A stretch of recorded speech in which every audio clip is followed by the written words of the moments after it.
दैनिक आहार है वचन का प्यारा उपहार, रोज का है ये आत्मा का पोषण संसार।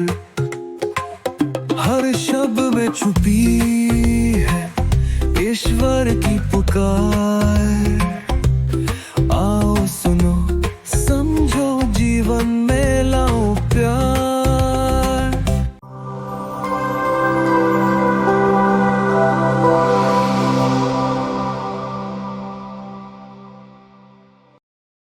दैनिक आहार में आपका स्वागत है। सबों को जय शु। मेरे मित्रों, मेरे प्यारे भाइयों बहनों, आज का पहला पाठ निर्गमन ग्रंथ अध्याय 32 पद संख्या 7 से लिया गया है। आप ध्यान से सुने प्रभु आज क्या कहते हैं। प्रभु कहते हैं, प्रभु ने मूसा से कहा, पर्वत से जल्दी नीचे उतरो, क्योंकि तुम्हारी प्रजा जिसे तुम मिस्र से निकाल लाए हो भटक गई है। उन लोगों ने शीघ्र ही मेरा बताया हुआ मार्ग छोड़ दिया है, त्याग दिया है, और अपने लिए धातु का बछड़ा बना दिया और उसे दंडवत किया है और कहा, यही है इस्राएल का ईश्वर। मेरे मित्रों, मेरे प्यारे भाइयों और बहनों, इस्राएली जनता इतने आशीषें पाने के बावजूद भी हमेशा ईश्वर के नियमों को उल्लंघन करती थी, तोड़ती थी, और आज उन्होंने ईश्वर के विरुद्ध यह घिनौना काम किया है, प्रभु का दिल तोड़ा है। हमारे जीवन में भी हम ईश्वर के हुक्म को बार बार तोड़ते हैं। प्रभु के 10 हुक्म में से पहला हुक्म हम बार बार तोड़ते हैं। कैसे और क्यों?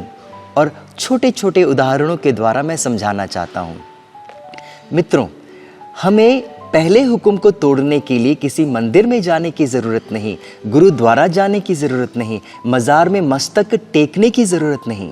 हमें घर बैठे ही हम इस पहले हुक्म को तोड़ सकते हैं, और वही समझाना चाहता हूँ मैं आपको। कैसे?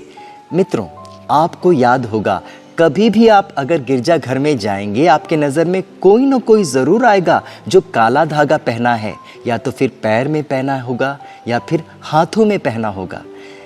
और यही बात मैं आपको समझाना चाहता हूँ कि कभी कभी हम अंधविश्वास में इतना डूब जाते हैं कि हमारे रोजरी से ज़्यादा काला धागा में ज़्यादा विश्वास होता है। आपको पता होगा, जब भी अगर आपके बच्चे थोड़े गोरे चिट्टे हैं या खूबसूरत दिखते हैं तो माँ सबसे पहले उन्हें काला धागा पहनाती है, और हमें नज़र भी आता है।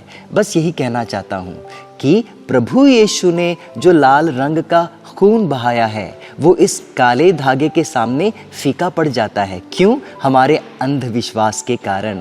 हमें ऐसा प्रतीत होता है कि मानो काला धागा ही, काला रंग ही हमें बचाएगा।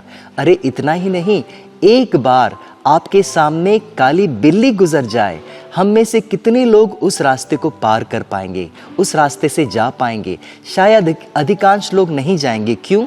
क्योंकि काली बिल्ली हमारे ईश्वर के सामने मजबूत नज़र आती है, शक्तिशाली नज़र आती है, और हम ऐसा सोचने लगते हैं कि ये खतरे की निशानी है। मेरे मित्रों, प्रभु यीशु का बहाया हुआ लाल रक्त हमारे अंधविश्वास के साथ के द्वारा फीका पड़ जाता है, ऐसा नहीं हो।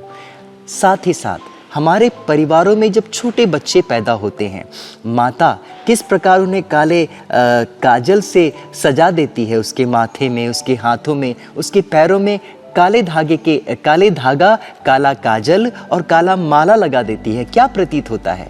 बस यही प्रतीत होता है कि हम अंधविश्वास में डूबे हुए हैं, और काला रंग या काला धागा या काला काजल हमारे ईश्वर के सामने महान प्रतीत होता है, शक्तिशाली प्रतीत होता है, जो होना नहीं चाहिए। और जैसे कि मैंने कहा, आपको पहला हुक्म तोड़ने के लिए ना मंदिर जाने की ज़रूरत नहीं, गुरुद्वारा जाने की ज़रूरत नहीं, आप घर बैठे भी पहला हुक्म तोड़ सकते हैं, और हमने ऐसा किया है। हमारे जीवन में जब भी हमने किसी और चीज़ को या किसी और वस्तु को या व्यक्ति को प्राथमिकता दी है, ईश्वर से ज़्यादा प्राथमिकता दी है, तो हमने पहला हुक्म ऑलरेडी तोड़ दिया है। हम आपको बताना चाहते हैं, देखिए मेरे हाथों में मोबाइल है। एक दिन एक बहन हमारे रिट्रीट सेंटर में आई, और जब हम सबों से सबों का मोबाइल जब्त करना चाहते थे रिट्रीट के दौरान, तो वो बहन मजाक मजाक से कहने लगी और कहने लगी, फादर जी मैं तो 2 दिन भूखे रह सकती हूँ लेकिन 2 दिन बिना मोबाइल से नहीं रह सकती, बिना मोबाइल का नहीं रह सकती। और यही सच बात है। हमारे जीवन में काले रंग ने प्राथमिकता ले रखी है, हमारे जीवन में काली बिल्ली ने प्राथमिकता ले रखी है, हमारे जीवन में मोबाइल ने प्राथमिकता ले रखी है और घर बैठे हमने पहला हुक्म तोड़ दिया है। मेरे मित्रों, प्रार्थना करें कि हमारा विश्वास बढ़े ताकि इस तरह के अंधविश्वास हमारे जीवन से निकल जाएं और हम अपने ईश्वर पर सच्चे दिल से विश्वास करें। आमीन।